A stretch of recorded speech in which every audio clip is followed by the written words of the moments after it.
It claimed I was on. And then it's like, oh no, you're not there. What's your password? Oh. This week on Dueling a Review, we review Josie and the Pussycats #1. Friends, countrymen, lend me your long tails and ears for hats. The Pussycats are back. Josie's getting the band together to help achieve her dreams of musical stardom.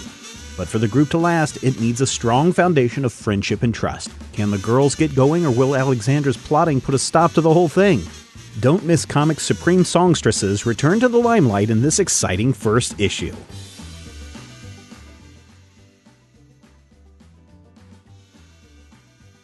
Anyway, Josie and the Pussycats, #1. Got it. Yeah, what'd you think? I liked it. I was a little surprised how adult it was. I mean, there were a couple of not entirely subtle sex jokes in there, and there's some melody maybe just in it for the fun times, right? And Valerie with "What time do you get off?" Depends on who's helping. That was subtly, but it's more adult than I expected. This is clearly I think this feels like early 20s as opposed to the teenagers that we're seeing in the main Archie book. Well, yeah, because Archie is the teenagers. I thought Josie was always older than Archie and the gang. I don't know. I never presumed as much, but when you say that, it seems like it makes sense because she was in Riverdale, and I want to say that she was a school chum of Archie's in those early issues.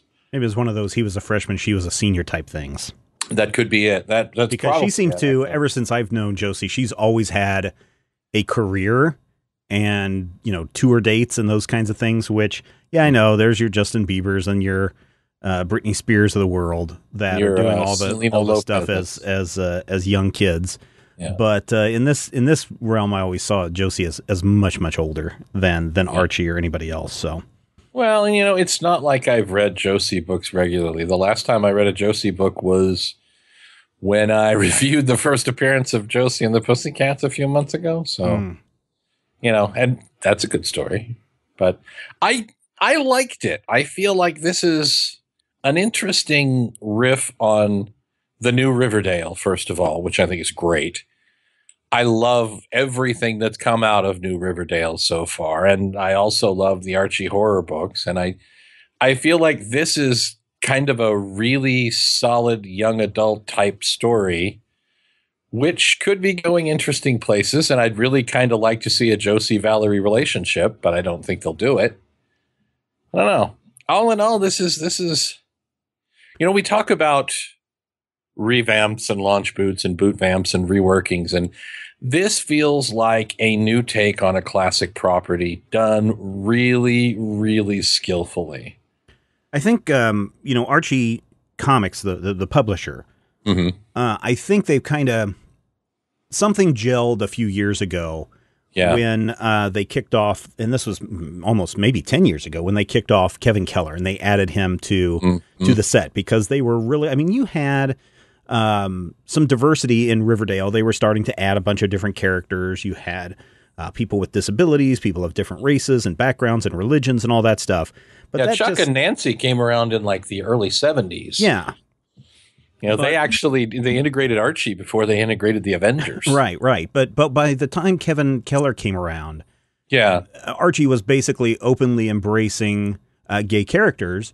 And I think that something clicked at Archie at the time. Now, I know that they were going through some changes in management, and I know that Roberto Aguirre Sacascia, I think is now their editor-in-chief, something officer. He's one of the big. He's like the chief creative or chief executive creative chief. Yeah, he may be the chief creative officer at Archie. But when they kind of tapped into this idea of, and again, a lot of this may also have to do with Alex Segura, who was over at Marvel and has come over and is the publicity coordinator for Archie, and also basically my understanding has taken on the Red Circle comics of the Dark Circle imprint heroes. And, I think they've kind of figured out that, we can do some cutting edge stuff. We can revamp ourselves. We don't have to rely on 100 years of Archie tales. Right. When was Archie first? 20 something? Archie first? 20. was it 1940? Oh, 1940 was the 1940? first appearance, yeah. Almost 100 years.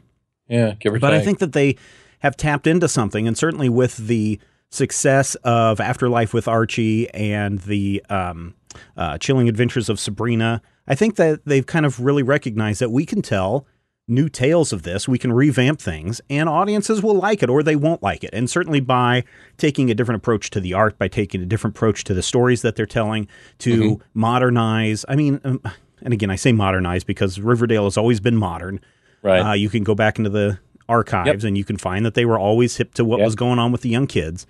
Yep. But something they were about hipsters, and then they were hippies, and then for a while they were Jesus freaks. And yeah, but there's something about this new batch where they're basically saying, wow, us creators, and the creators are, and they're putting it up there, and they're putting some big names on this, and fans are responding. So I think that is a good thing, whether it's Adam Hughes on Betty and Veronica, or Mark Waid on the Archie title, or Zdarsky on Jughead. Isn't it Zdarsky on Jughead? It was Zdarsky. Zdarsky left the book, and they have, I can't remember the new guy. Erica Henderson is doing the art on Jughead now, which is fascinating. But regardless, it seems like Archie has been given a new life. Yeah. This feels like, I mean, Archie has long been the quintessential teenage book. This feels like it's aimed at the modern teenagers or early 20s. I mean, this feels like it's aimed at that, I'm not going to use the M word, but that audience that, you know, we bump into on social media, that I see a lot on the Tumblr, the kids who are into the social issues, the kids who are into acceptance, and the kids who are open to thought processes that even people our age, when we were 15 and 16, were like, what? And I really feel like it's kind of phenomenal to see a company of this vintage. First of all, these guys were around before World War II. They've been doing this forever. And there was a time not so very long ago when an Archie comic was an embarrassing novelty act. An Archie comic was considered archaic and out of date. And now, when you talk about Archie, you're talking about some of the foremost creative, certainly creative in terms of diversity and social issues, but creative in terms of expanding what you do when you're telling a comic book story. And that's fascinating. I mean, you know, just last month, the issue of Jughead where Sabrina first shows up in New Archie. And I'm like, it was a beautiful issue. It was a beautiful reveal. And I realized that it's one of 3 concurrent portrayals of Sabrina that are separate and distinct, and each one is interesting and valid. It's almost like these characters are as iconic as the cape and masky tightsy guys that we've seen for years and years, but they've put them in these different situations and they're behaving differently. So I love the fact that we're seeing a very modern take on Josie, because when you look at this book, probably the most entertaining thing about it for me is that everything you know about classic Josie is here. Melody is not the brightest bulb in the bottom of the barrel, and Valerie she's memorized War and Peace. Right, Anna Karenina. And Valerie is smart and talented and awesome, and Josie is driven and cute and peppy, and Alexandra is just the worst. There's really nothing here that is new in terms of the characterization, the layout, the breakdown. It's all in the execution. It's all in the dialogue and the nuance, and the art, by the way, which is phenomenal. Yeah, all these things are really great, except I have kind of a problem with this book. Do you? Yeah, and it's the same thing that you had a problem with the other day in one of the reviews that you did when you were talking about how when you try to portray music in a written form, it often doesn't work. And here, it doesn't kind of work whenever they're singing. There's something off about it because you don't know what the rhyme is, you don't know what the beat is, so it doesn't flow right.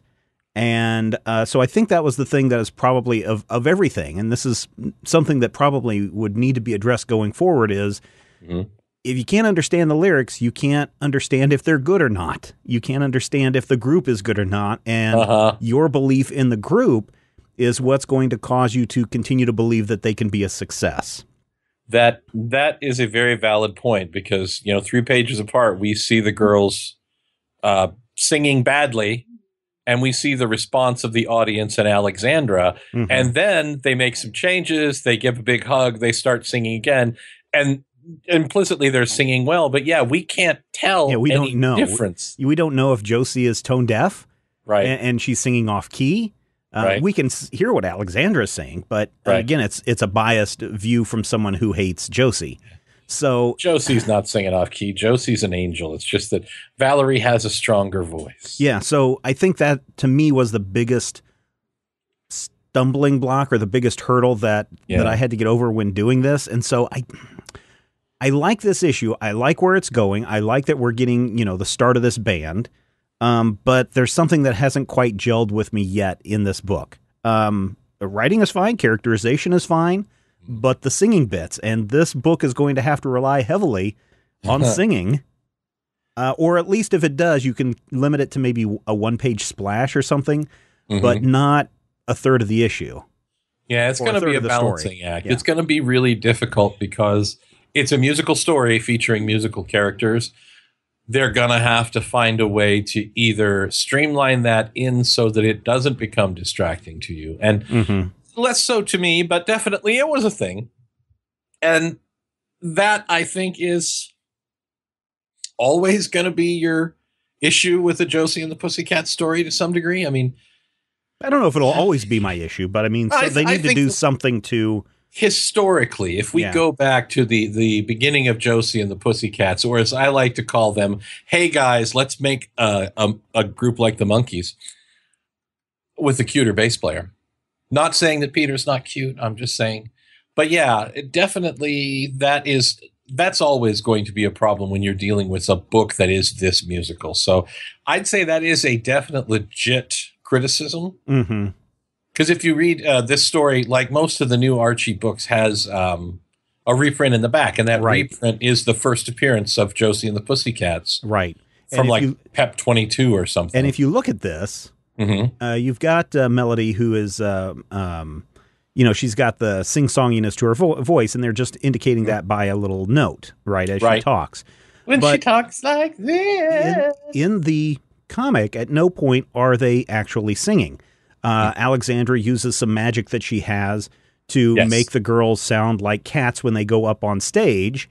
And everybody loves it. But we're not actually being exposed to lyrics. And so we're not actually getting, I'm going to put in quotes, real singing here. You see some musical notes and you see them standing, and in 4 panels, suddenly they're a hit.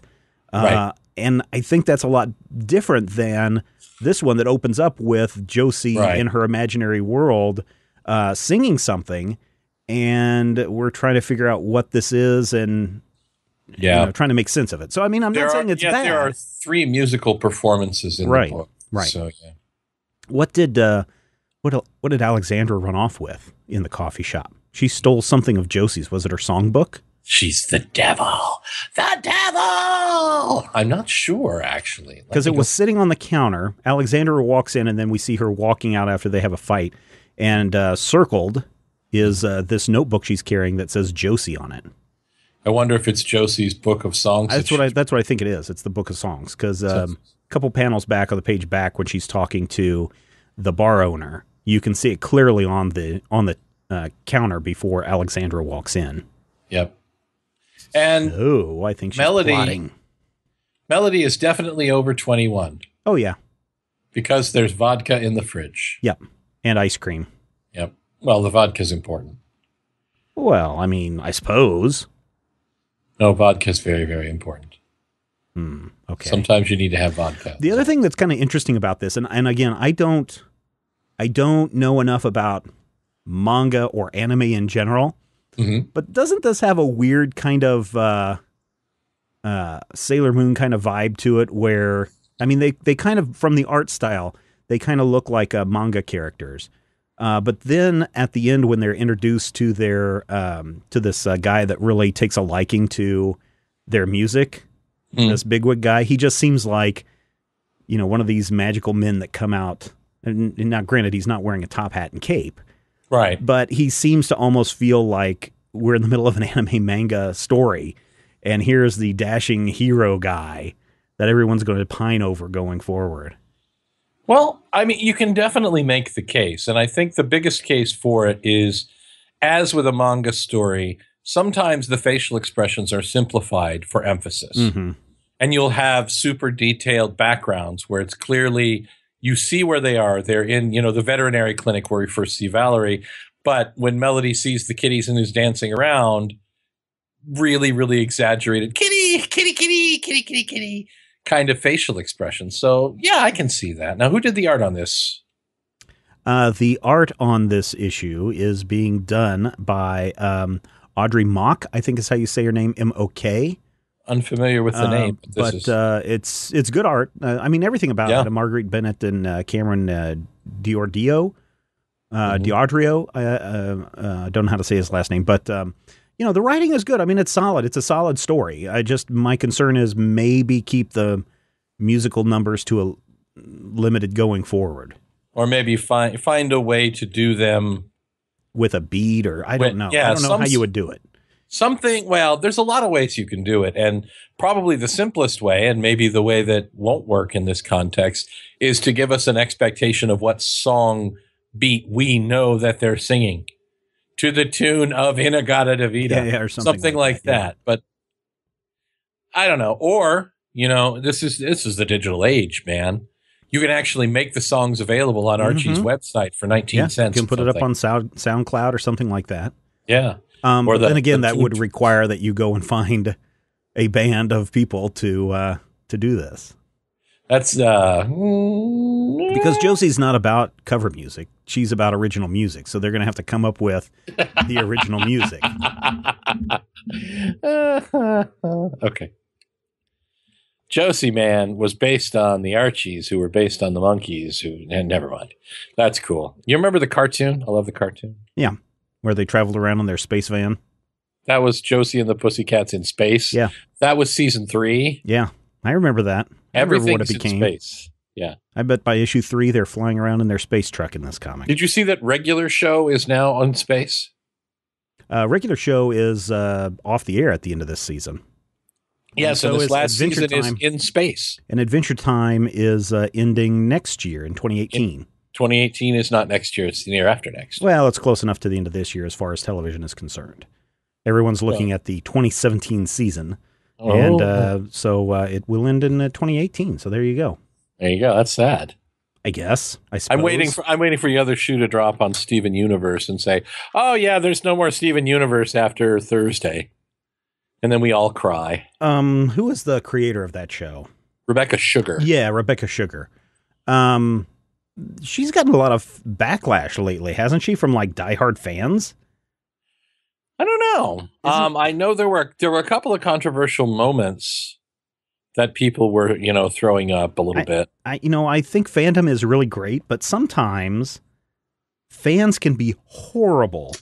Yeah. And I don't understand that. I mean, why would you be mean to someone who is producing something? Well, or even to other fans who like something, right? I mean, yeah. I can understand being threatened by a group of people coming in to enjoy your genre. That's why the fake geek girl thing kicked off, right? Because men were threatened by women enjoying "quote unquote" their thing. No, that's why. That's a big part of it. That's the underlying thing, is they're threatened by it.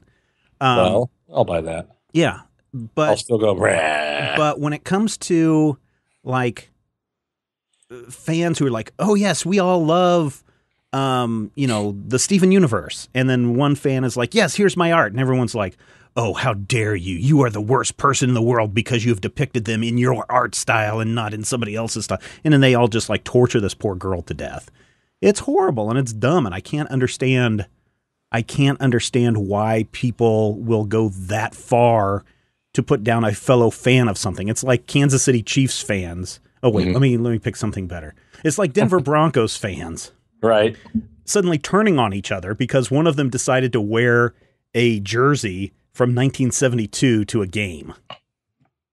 People have specific expectations, and sometimes they don't even know they have expectations of what they love. So, like one of the Steven Universe controversies that I saw was someone was drawing Rose. Yeah, this is the one I'm talking about. Yeah, drawing Rose as a thinner character than you see on the show. Part of the reason that people love Rose is because they want the body positivity and a larger character.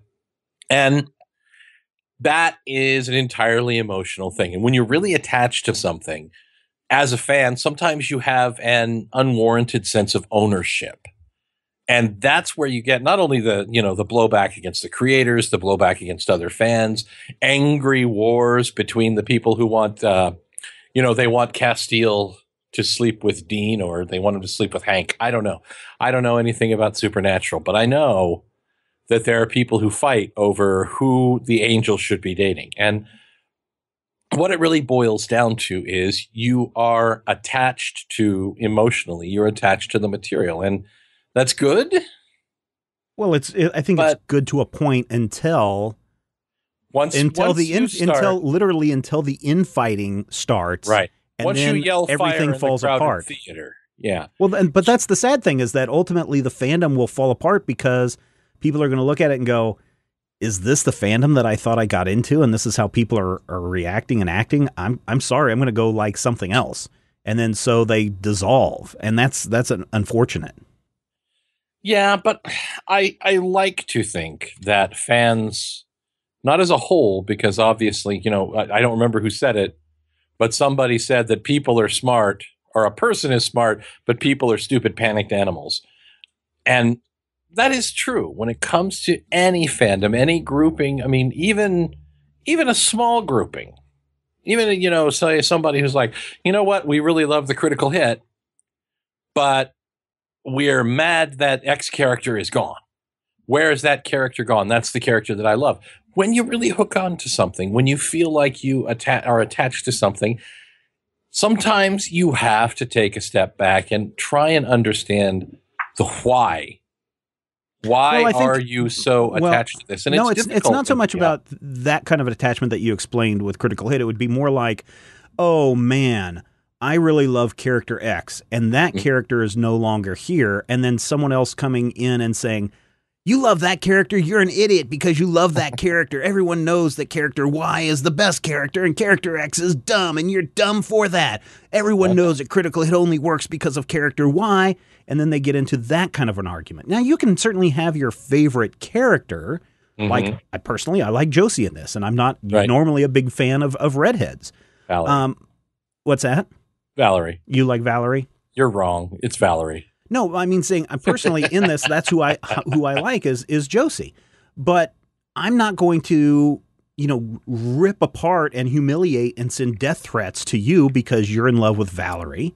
Right. That would be fandom gone wrong. You and I can have a discussion of why you like Valerie more than another character, and that's fine and legitimate. But for fandom to attack itself over what is essentially trivial things, thus destroying the fandom for that property, I don't know. It confuses me because it's something I've been thinking about for probably, 2 or 3 months now, where probably a couple of times a week I'll be thinking about, why do fans turn on each other like this when they feel like they have an entitlement or an ownership? Maybe it's an entitlement, not an ownership, where they feel entitled more than somebody else who also enjoys this. It doesn't make sense. In some cases it does, because many times, and I'm including myself in this, when you really become a diehard fan of something, it's because it fulfills some sort of emotional niche, some sort of emotional need for you. And sometimes you take that emotional niche and you say that that's what the show is. That's what the property is. And then someone says to you, no, you're wrong. It feels like they're attacking you on a personal level. Now, that is, in some I would say, a level of immaturity in play. I would say that definitely, in fighting and civil wars within fandom are definitely immaturity at play. But it's a question also of being able to rationally look at yourself and being able to say, why am I so mad at Steven for not realizing that Valerie is the best? Right. I mean, because ultimately and it's really weird too when a single creator, and let's just say creator X, who's a Steve Creator X. Right. Speed Creator's elder brother. But let's say Creator X. My secret brother is here. The sole creator of this property, right? Whatever property we're talking about. And has written all the shows, is the executive producer of all the shows, et cetera, et cetera, et cetera. And then fans imprint their own meaning onto stuff and their own backstories onto stuff and yada, yada, yada. Right. And then when the creator comes out and says, no, this is what this means. This is what the meaning is behind this. This is what this is and all things. And then suddenly fandom turns on that creator. Right. And it's like, oh no, creator, you don't know what you're talking about. It's like, I'm the creator. You're the creator, and now you're doing it wrong. It's like you lied like to us. You people, led us astray. It's you like religious think. People turning on God. Well, to some degree, yes, but there are people who do that, and you'll note that there are rifts and reformations and changes and reinterpretations, and even that is a question of, well, wait, what about this? Oh no, somebody interpreted it wrong. Yeah, it's just I don't know. I don't. Maybe it's because I'm okay with changes because I understand that. I mean, I'm not okay with all change, right? I don't think anyone is okay with. All change. But I think I'm okay enough with. Gave them for canceling Legends of the Dark Knight. I did. I came to grips with that. Yeah. But but I understand that I don't own Batman, and I'm not the writer of Batman or the creator of Batman or Flash or anybody. Josie and the Pussycats. Flashman. And if they decide that this writer is going to tell me a story about Flashman and it's not the Flashman that I want. Right. Then I know that in 6 to 12 issues, I'm going to have somebody else come on board that's going to have a different take on Flashman or Josie and the Pussycats or, whatever, Robin. In today's market, there's probably 3 or 4 different versions of Flashman. Yeah, like you were saying with Sabrina, how currently at Archie, we're getting 3 different versions of Sabrina. Yeah. I mean, I think that's totally valid, but I don't know. I don't think that it's correct in saying that fan has its root in fanatic. I don't know if that's 100% right. I mean, I've tried looking it up and I've seen it noted in some other places, but then I'm also seeing some other people who are like, oh, no. It comes from something else totally different. But it seems like people get pretty fanatical about things. And I don't know. It's weird to me. And maybe our listeners can also fill in their thoughts on this and why fandom turns in on itself. Why are people jerks? Well, I mean, more so. People are jerks for a number of different reasons. A lot of it has to do with upbringing.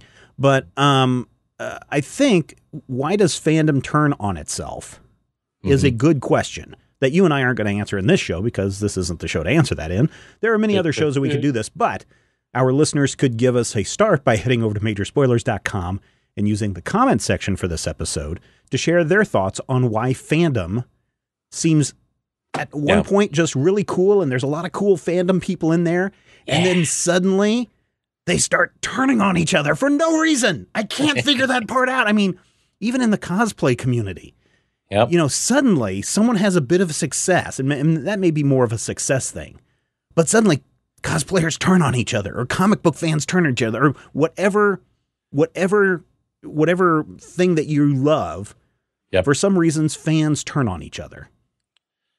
Yeah, and even if you say that if you don't believe the etymology of fanatic, you do have to look at the fact that if you say fanatic, you're actually talking about someone who has very passionate beliefs, very strong feelings, and uncritical is the thing. They're not analyzing it. It's an uncritical devotion. It's complete. It's overwhelming, and that's the point where things get out of control. I mean, it's like Blue Beetle.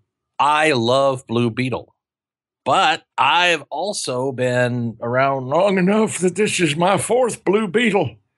There have been enough Blue Beetles to where I go, all of these Blue Beetles have something going for them. I'm not super attached to one over the other. I like the fact that they have both Blue Beetles in play right now, or two Blue Beetles of the 57.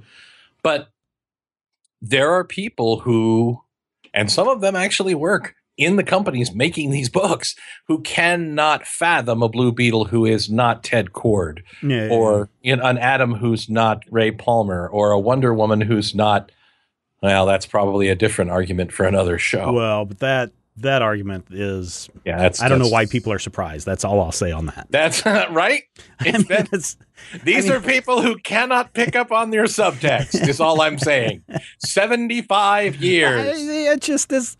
And why is it? Why? I mean, I know why it matters, right? I know why it matters, because there are people who now have somebody that represents them. Right. But for those people that are upset about it, why does it matter? Mm-hmm. And once again, uncritical devotion. So what's coming up next week from Dark Horse Comics has Astro Boy Omnibus Trade Paperback Volume 5, Black Dog Dreams of Paul Nash. Gesundheit. Yeah, Bounty number 4, Secret Loves of Geek Girls Trade Paperback. I think, isn't that, who is that one? Secret Loves of Geek Girls. I want to, for some reason, something about Neil Gaiman pops into my head whenever I hear that. I just but Hope Nicholson. I guess maybe he had tweeted it at some point. But. Geek Girls makes me think of Neil Gaiman. Yes. Aquaman number 8 over at DC Comics. Batman number 8. Cyborg number 2. Clean Room number 12. That's Mature Comics, mature title from Gail Simone and Friends. Yes, sir. Ever After from the pages of Fables number 2. That's also a Vertigo imprint. Flash, an adult coloring book trade paperback. That'll be fun. I might get that for my kids. Adult coloring book. What's kind of interesting about the adult coloring books, especially when they're essentially just the uncolored pages from the comics, is it gives you a chance to practice your coloring skills. So if you would want to apply for a job as a colorist, now I know that it doesn't pay very well and the market's oversaturated. They don't use crayons. No, but I mean, you can scan this in and drop it into Photoshop and have essentially what is your inked page that you're coloring. So it gives you a chance to practice your coloring. Yeah. Future Quest number 5, Flintstones number 4, Green Lanterns number 8, He-Man and the Thundercats number 1 of 6. He-Man and the Thundercats. He-Man and the Thundercats. Thunder, thunder, thunder. By the power of Thundercats. I have the meow meows. Nightwing number 6. Snarf, snarf. Superman number 8. Swamp Thing, The Dead Don't Sleep trade paperback over at IDW Publishing. Angry Birds Comics number 10. Yes. Archangel number 3. Dungeons and Dragons number 5. Jackboot and Iron Heel number 3 of 4. Revolution number 2. That's their big event that has been throwing in all the Hasbro titles into one universe. You say you want a revolution? Yeah, you do, and that's why they're all getting their own. Why they're all part of the cinematic universe as well. Yep. Not because of Revolution, but Ooh, too bad this is a 5-issue series instead of a 9-issue series or a 12-issue series. Ooh, so you could have Revolution number 9. Number 9. And that's all that is said throughout the issue. The Transformers glitch out and just start saying number 9 every time. Rom, he sees all the Night Wraiths as 9s. Number 9. Or he has to hunt 9 of them. Number 9. X-Files Secret Agenda trade paperback. That's a prose book. $19.99 there. $19.99. Over at Image Comics, you have Cannonball number 1. Oh, Cannibal number 1. Cannonball is an X-Man. Is he? Yes. Green Valley number 1 of 9. How green was your valley? Image Comics also has Moonshine number 1, Paper Girls number 10, Red 1 number 4, Walking Dead 159. Wow. They also have a Walking Dead Rick Grimes adult coloring book.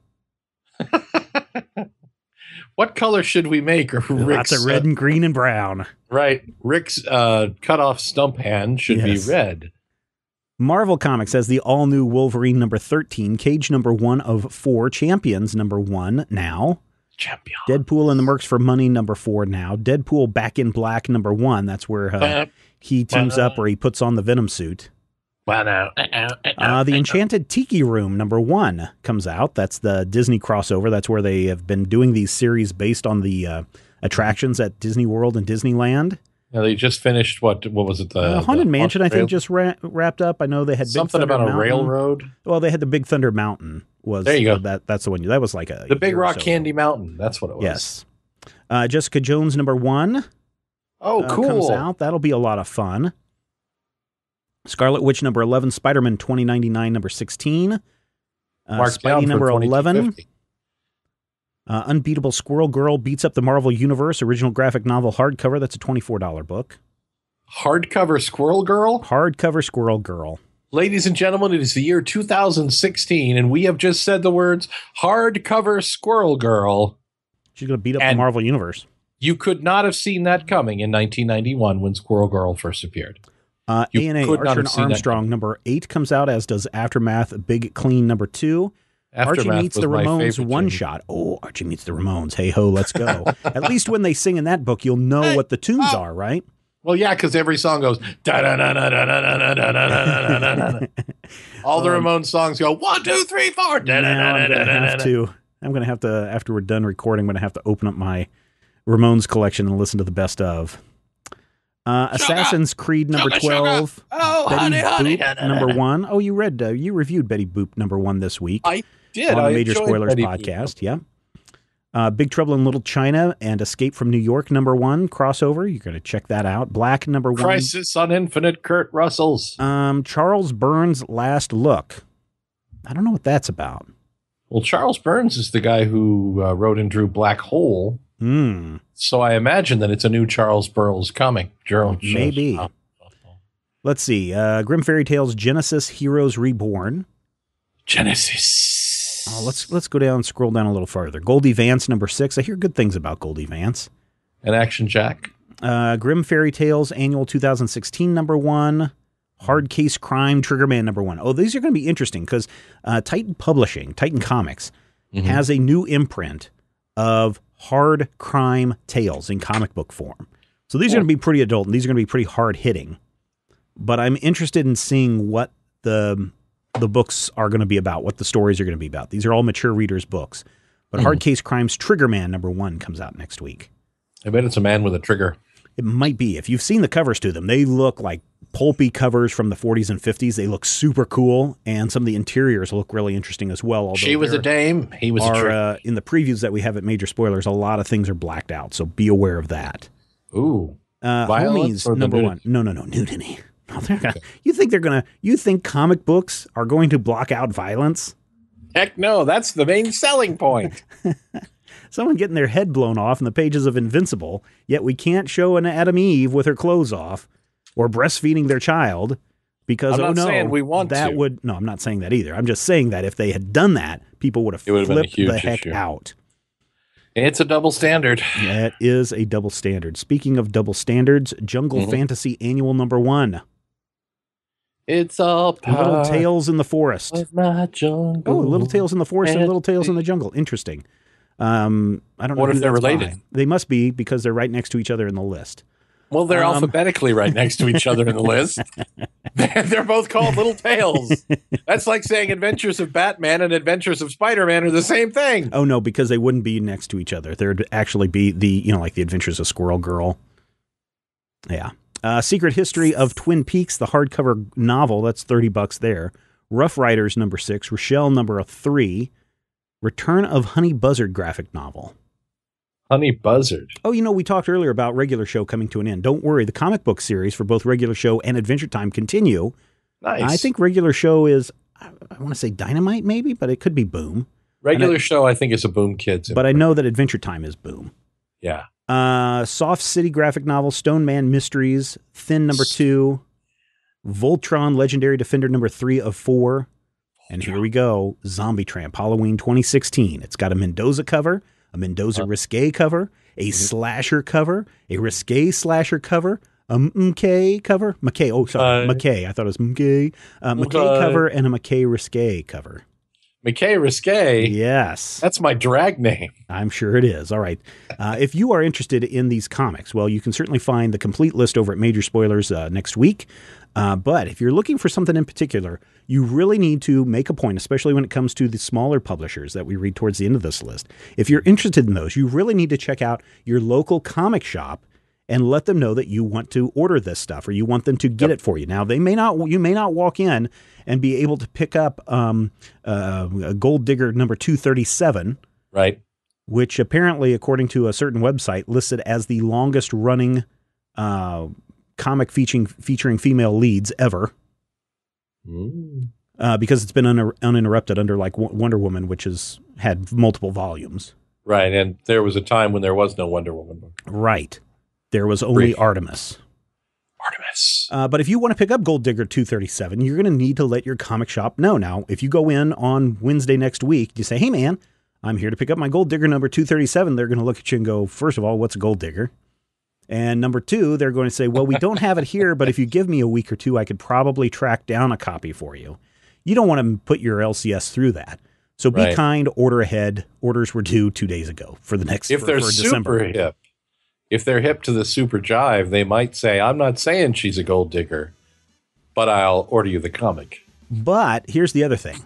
At the very least, you can get, I would say, 95% of all these comics that are coming out next week also in digital format on Comixology and other places. True. So you might also look there. Next week on Dueling Review, Moonshine #1, written by Brian Azzarello, art by Eduardo Riso. Image Comics, set during Prohibition and deep in the backwoods of Appalachia. Moonshine #1 tells the story of Lou Pirlo, a city-slick torpedo sent from New York to negotiate a deal with the best moonshiner in West Virginia, one Hiram Holt. What Lou doesn't figure on is that Holt is just as cunning and ruthless as any crime boss in NYC, because not only will Holt do anything to protect his illicit booze operation, he'll stop at nothing to protect a much darker family secret. A bloody, supernatural secret that must never see the light of day. Or better still, the light of the full moon. you can show your support for this show and everything we do at Major Spoilers by becoming a Patreon member at patreon.com/Major Spoilers. Your contribution allows us to keep this show going, pay for our growing costs, and gives us the motivation to produce more content for you each and every week. So if you enjoyed this episode, you got something out of it, made you laugh, made you think, made you rush out and buy Archie Comics, Josie's, and the Pussycats #1, then think about kicking a little bit back our way. Patreon.com/Major Spoilers. Thank you so much for checking out Dueling Review, and we will talk with you next time when you will hear Matthew say, Fanaticus is from the Latin, meaning insanely but divinely inspired.